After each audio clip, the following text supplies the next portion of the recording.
we're going to talk about today is transforming order to cash with Agentic AI, how it can improve cash flow, DSO, customer experience, and operational efficiency. As we mentioned, there are some real tangible benefits that you can get from AI.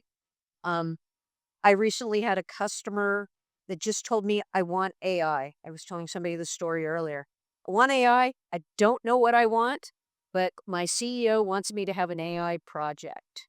Well, here are the real tangible benefits that we can get. My panelists see it every day. They see it in the various areas of finance and order to cash, whether it be as practitioners or they see it as service providers benefiting all of our mutual customers. So today we're going to explore how across the various enterprises we can accelerate cash flow, improve DSO, improve the customer experience, enhance operational efficiency, and and very importantly, strengthen regulatory and compliance predictability. With that, I'm going to ask my esteemed panelists to do a quick introduction of themselves. I think you can speak best about yourselves, and I wouldn't do you justice. So we'll start to my left and go from there. I'm Krishna, and I'm part of a global tax technology company called 𝗬𝗲𝗏. I head the Asia Pacific division for 𝗬𝗲𝗏 for the past few years. So day in, day out, I eat, breathe, and sleep taxation. So anything on taxation, then more or less like, I'm more kind of, that's my area of strength.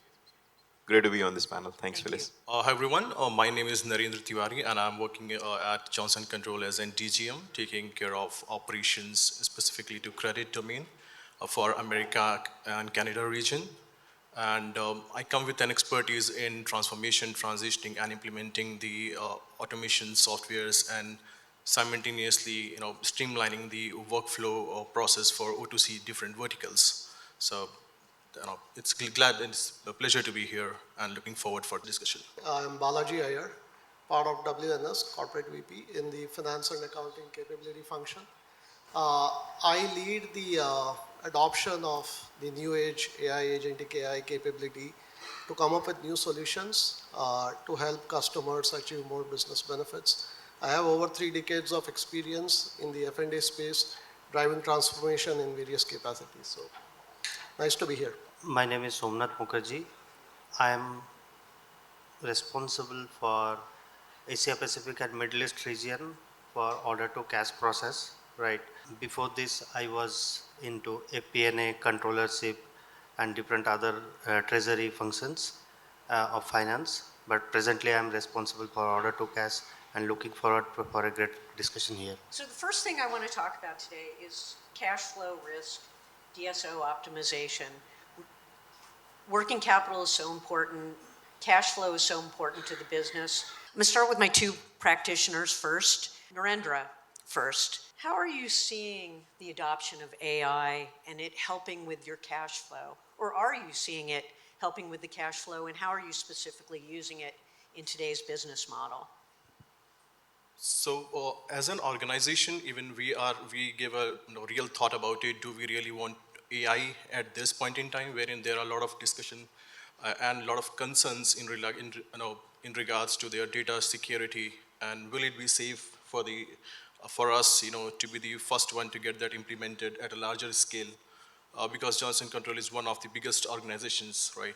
So we gave a thought, and after seeing a lot of capabilities, it was mind-blowing to see the kind of functionalities that Agentic AI brings into the table. So we are about to implement the Agentic AI in the credit domain, because that's the bloodline of any business. That's where you first bring in your customers, you review their credibility scores. That's the first checkpoint, so we want to make sure that the first checkpoint should be more accurate, right? And that involves a lot of to and fro communication with sales, right? If we deny any of those projects, that requires a lot of negotiations as well. And it's really hard, right, with limited number of people, if you have to re-review a whole bunch of accounts, their credibility score, it is important that you have to be updated in market, what's going on, right? How their financial looks like. If they are filing SAC, we need to make sure that we go ahead and re-review those if they are publicly traded. If not, then we have to do a manual checks and do all the calculations manually. So that requires a lot of to and fro communications. But with agentic AI, I think most of these repetitive tasks will be handled by AI. The exceptional thing and the decision-making aspects would be more with us. So I guess that's helping us a lot now. Great, thank you. So 𝗬𝗿𝗵, one of my biggest frustrations is data cleanliness. And, you know, as the saying goes, garbage in, garbage out, right? So how is Carrier preparing their AI layer of data to make sure that the information that's coming out in the future is clean, and that your order to cash processes will have solid information and the information that you're reporting out is accurate? How it is important to building a great foundation, right? Until unless you have a properly sanitized information data that is available, there's a risk that it will break down. From our perspective, we are putting, more effort now to build the foundation, right? To have a proper sanitization in terms of master data cleansing. There are a lot of aged, I'll say, informations that is available, that customer contacts probably not updated, right email IDs. As all the panelists are emphasizing on the data cleanliness, so probably that I would like to spend a couple of lines on that one. So probably our most of effort are now putting onto the master data building, right? Not only updating all the master data, but also have a proper sanitization of that. So that is one thing that we are putting most effort right now, right? Right, I'm going to transition a little bit to one of my favorite topics after data cleansing is the customer experience, right? That's kind of my role, and making customers is very happy. 𝗬𝗲𝗄, you've got, you know, WNS, customer experiences first and foremost, right? How are you seeing the agents in terms AI agents in order to cash? How are you guys utilizing it? What are you seeing the requests coming from your customers, and how are you guys addressing that? Almost every organization has customer service, customer centricity in their vision statement, mission statement, and so on. But seldom that's a very focused area. It's probably the most neglected area when you design your process when it comes to serving the customer and keeping customer experience in the center and middle of everything. So I think AI and adoption of agentic AI gives us a great opportunity to bring a lot of focus on customer experience. We probably are today not even aware of the amount of negative touch points that happens with a customer, which is upsetting the customer with the frequent times that we go and chase them for a payment, or asking for a remittance for a payment that is received, or resolving a dispute. Maybe the customer is not even at fault, but because the way the organizations are designed and organized, we end up creating a lot of negative experiences for the customer. And that's a huge opportunity here with the advent of AI, agentic AI, that with the help of these technologies, we'll be able to proactively, instead of today, we'll be able to proactively predict what a customer needs. And we'll be able to customize a very bespoke arrangement. It could be a collection strategy. It could be understanding proactively a payment behavior of a customer and understand, do they respond better to an email follow-up or to a phone call? Or, you know, with the use of predictive analytics, understand the challenges of a customer, and so on. I could go on and on and on. And we have the ability to now have design bespoke arrangements for a customer to significantly improve the customer experience. So we're already beginning to see, I think it's the start of the journey, as the adoption increases and as data gets better and better, cleaner and cleaner, because that's going to be the foundation. AI is going to be as good as your data is. And as the agents learn in production, it is so important that you have good quality data. And once that falls in place, I think we'll be able to make a huge improvement, and that should then translate in improvement of your NPS scores, your VOCs, and so on. And that should then translate into, doing better business and, having a good relationship with the customer. So I think this is an area where nobody is talking about much, but it holds a huge opportunity in improving customer service, customer experience. We don't have good metrics to measure these other than the VOCs and the NPS of the world, right? And at the end of the year, we realize, why did the customer rate me low? I thought we are a good service provider, but I think all of that has a huge potential to change as we go forward with Agentic. I agree 100%, and anybody that'll hear me talk will hear me constantly say that your data has to be good. You know, Krishna and I were talking earlier this morning, and we were talking about what the expectations and the misconceptions of AI are, and that people think that AI can just do anything. It can, it's magic. It can solve the world's problems. But if we don't put good data in, and I think a lot of us see this with our various customers, or we see it within our own businesses, if we don't have clean data, if we haven't taken the time to cleanse that data, the information that's going to come out is just going to be equally, as poor as what went in the first place. And so with that, Krishna, we were talking a little bit, as I mentioned this morning. So where do you see, in terms of Avalara, where do you see the maturity gaps? You're on the tax compliance side. What are you seeing with your customers? And when you're trying to talk to them about utilizing your product, where do you see the gaps between what they want, what there is, and how you address their needs? 10 out of 10 companies today, they want to do something in Agentic AI because it's become more of a cliche word. So that needs to be there as a part of your statement or of your vision and mission, etc. But little do people understand, what do you want to really accomplish by using Agentic AI? And there are quite a lot of gaps like we were discussing. So in my experience of dealing with the Asia-Pacific businesses, enterprises, and everyone, since we are in the element of taxation, primary maturity concerns which we see when I discuss with quite a lot of CFOs and the tax heads is, the first lever is about compliance. So they think taxation is a mere percentage, which is not the case. It's a combination of where you sell, what you sell, and when you sell, and to whom you sell. So this combination becomes insanely crazy when you do business in a jurisdiction-driven country like USA, because USA is not one country. It is 50 countries under one country, because they operate in 13,000 jurisdictions, and the taxation is insanely complicated. So the first hardship for us whenever we talk to customer is to make them realize that the US taxation is completely different from the VAT and the GST, the JAMs, because they don't have a concept of credit at all.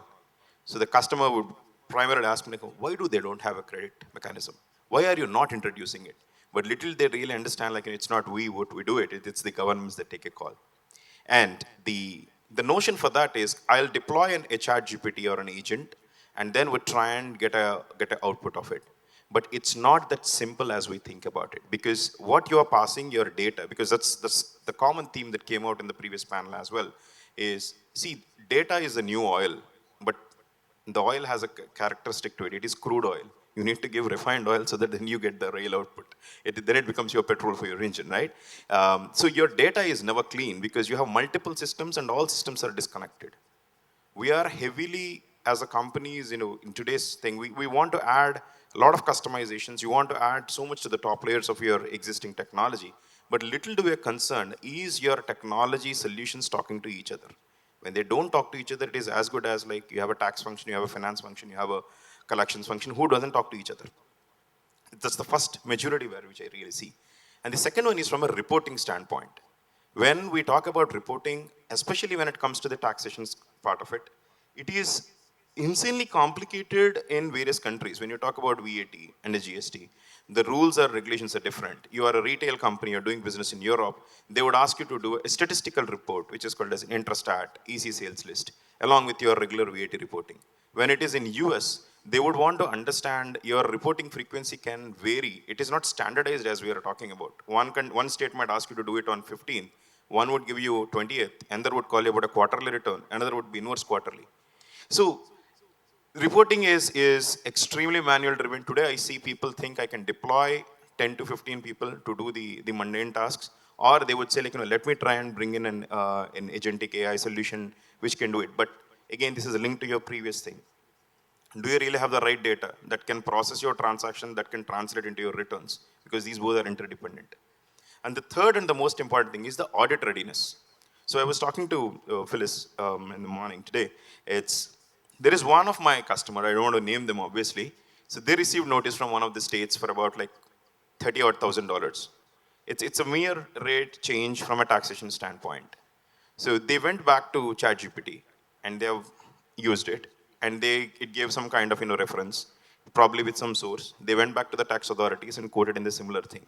This time the tax authorities are furious and they came back so strong, and now they are trying to investigate into the other transactions as well. So if you follow Sam Altman, Sam clearly mentioned like ChatGPT is not a tax advisory bot for you, because he made an open statement because people are trying to do it. But it can turn as a potential advisory when you really cope up with the right intelligence. You need a solution that can go hand in glove. And the fourth and the most important thing which I see is, we feel, majority of the CFOs do ask me this question. If I get an agentic tax compliance solutions, will it replace my FTEs? Will I get a savings from an FTE standpoint?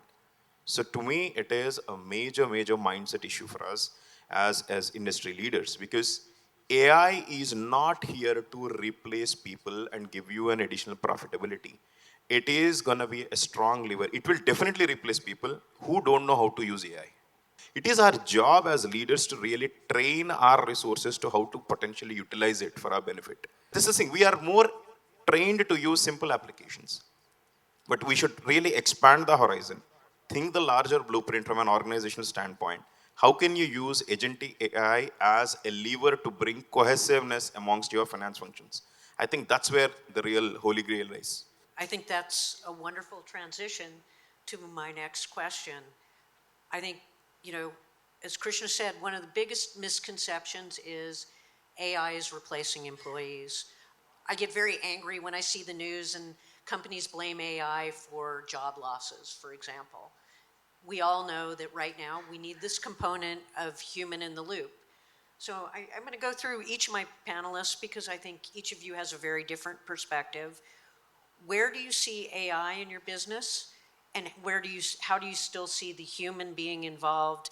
And then even further, how do you train those people for the next level as these more thought-provocative, differently trained roles? So 𝗂𝗏, I'll start with you first, and let's hear what you've got to say. So first and foremost, for any finance process, I would say compliance is the pillar, right, backbone. And nowadays, the other important thing is the speed of decision making. We need to make a balance of this one. And just to start, where should we start? And as I was touching upon during your last question, that we need to build the foundation first, right? Then we have to identify the areas. As of now, it is working in compartments, right? So cash application, credit worthiness assessment, and stuff like that.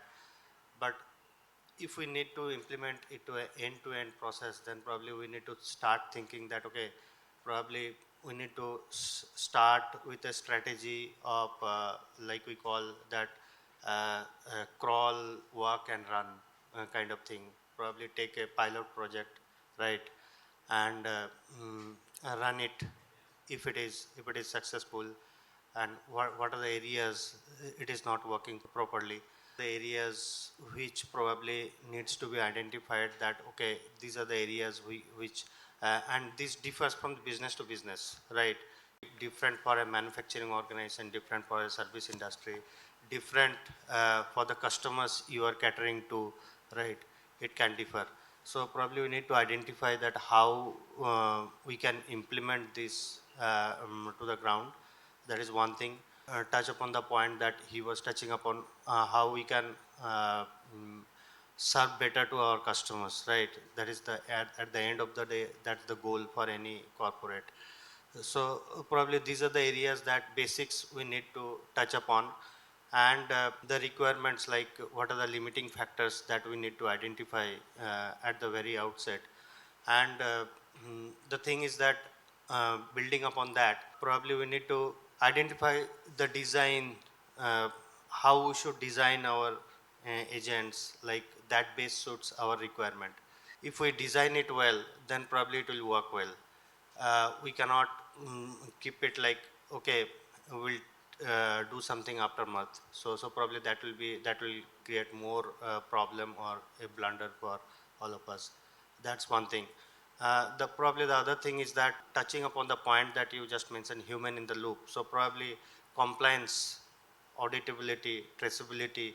These are few factors that I would like to touch upon, that these are very important. Like, you have to have a proper log kind of system that is immutable, that uh, give the auditors properly trace of the data, and what version of agents that we are using, right?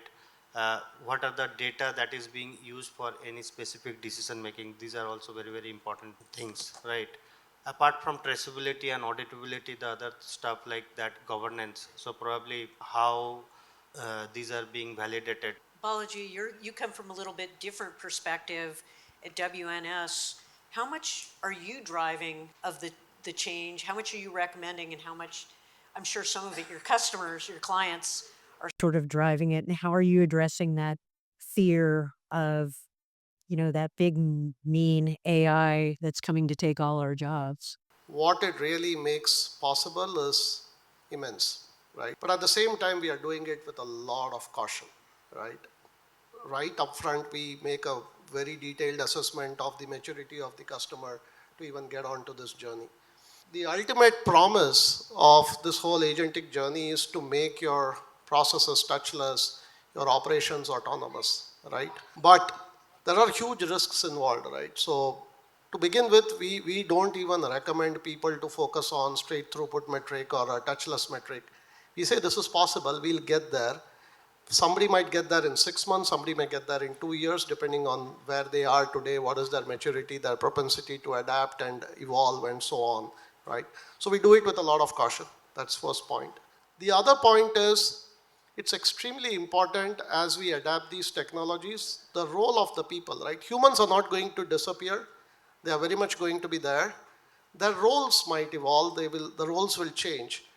I keep saying, right, there might be a day where nobody knows what the agents are doing, how they are doing, because as people churn and new people come in and they are just used to the automated way of working, nobody knows what the monster is doing behind the scenes. So it's extremely important for people to plan and then let the agent perform and then go back and audit what the agents are doing. Are they doing right? Tweak it, fine tune it to further optimize for better results. Again, go, let it run. So this is a perennial cycle which I think will continue, and people have to do that. And that's what we recommend to our customers, that while there is a huge opportunity to get to 80%, 90% kind of autonomous operations, it's extremely important to stay grounded, not get carried away, and aim for the sky right on day one. Because productivity is one of the benefits, but there is a hidden danger lurking below the radar, which we have to be very conscious about. So caution is the key word. And let's understand, right? Agentic AI has been there for a while. Agentic is probably mushroomed into this big thing in a very short cycle of time. It was not a very commonly used terminology, maybe 6 months, 1 year back. But suddenly it's everywhere. If you don't speak agentic AI, you are not worth even talking to, right? So it's very early stages of adoption. We all need to take it with a pinch of salt, but it promises huge opportunities. So we are all excited about it. So we carry that excitement to our customers. We definitely recommend them for the upsides that it brings, but we have to tread very carefully, because we are in this for the long haul. It's not something you do and get out and encash the benefit. It's a continuous operation. We'll have to be patient, and we've spoken about the importance of data, importance of process. We always design a process with a lot of effort, and we think that once a process is designed, our job is over, right? We expect the happy path to be followed 100% of the time. But that's seldom the case, right? We always have deviations. That's the real world. And that's what people are here doing today, resolving the deviations, resolving the exceptions.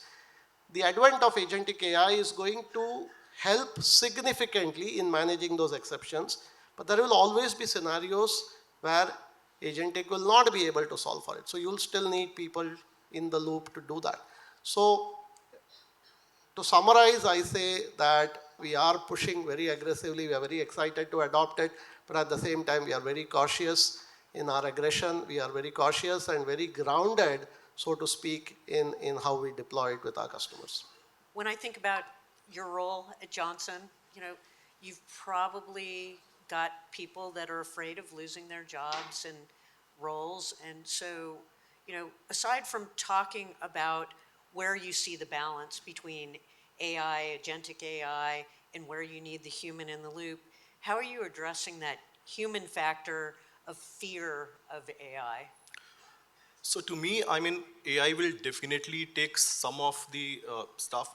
I would not say it as a job, but some of the responsibilities will be set aside, specifically which are repetitive activities, or there are activities which have set or aligned rules which needs to be followed as per the SOPs or strict guidelines. Those responsibilities will be definitely set aside, so the team members will get an additional opportunity to look at the exceptional cases and make some decisions which required a manual intervention. We gave a thought about it. We have introduced AI. We are using it in our organization for making decisions specifically related to credit. But still, there are a lot of exception to it, which we have to review manually, because AI can check the data points, can validate what's happening with the company in across the verticals, across different portals, but that cannot do tactical negotiation with sales, right? That's a place where manual intervention is required. So I guess this will help us and elevate our roles. Rather, it will not degrade or will remove the people from their jobs. Rather, it will support and elevate the role more into leadership and decision making on tactical aspects with sales negotiations, right? And specifically talk about from credit prospect, right? AI definitely can do a lot, but that definitely requires for our customers, it is important that we constantly touch base with them, right?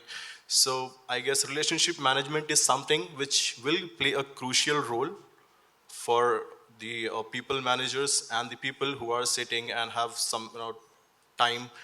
So I guess that's the area wherein they can invest those time and facilitate customer with much more support, right, at this point in time. So I don't take it as a challenge, but yeah, that will definitely help us to take a proactive approach, what currently we do not have. In most of the cases, get a notification for bankruptcy once that takes place, right? Especially in 2021, 2022 scenario. Since after COVID, we have seen many companies, specifically in US, right? They have filed bankruptcy in healthcare sector and in retail domains. So this will definitely give us a dynamic dashboard to take a proactive approach, because if one analyst is handling around around 50,000 accounts, that's definitely not possible for anyone to go and look at on a daily basis. We do have a dashboard. Every organization does have a dashboard to look at it, but agentic AI plays a crucial role here because it actually collates all the updated news from the market, right? And it creates a set of database wherein it will dynamically give you the table which clearly shows these are the accounts which are in risk based upon certain given parameters, inputs, which definitely we can customize as per our convenience, right, based upon industry to industry. So I guess AI is definitely going to help us a lot in future. Excellent, thank you. That was very helpful. Krishna, from a compliance and tax standpoint, I know as you try and sell a product, as you try and share the benefits of what you can do for them, I'm sure there's a lot of fear out there. So how do you talk to them about it?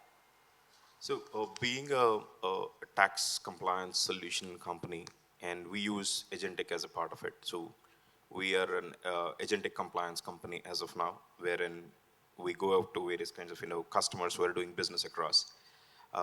Like we talked about earlier, like I touched upon earlier as well. So enterprises, being someone who we are serving around 45,000 plus customers day in, day out, and processing about close to 55 billion transactions on average in a year. What we see is like enterprises are getting their significant lift when it comes to the tax determination and also from a reporting standpoint, because tax is all about determining the right tax at the right moment and reporting. But what we see is people would want to understand, do you have a solution that doesn't react to the changes, but it is something which can anticipate to the changes? Because the world is going under a tremendous transformation, especially we have seen e-invoicing as a journey picking up in APAC, Europe, and LATAM markets. And US has a significantly complicated structure. We talked about it, close to 30,000 jurisdictions. So the first thing, which whenever we tell this to the customer, is the first moment where they are unable to get in terms with this number. So you need a solution which is anticipating to the changes, the invoicing and the regulations that are changing. And there is also a resistance in quite a lot of companies from moving from process-driven to policy-driven. So it is not about the core process of A to B, B to C, but there is an element of process where you should really use Agentic AI.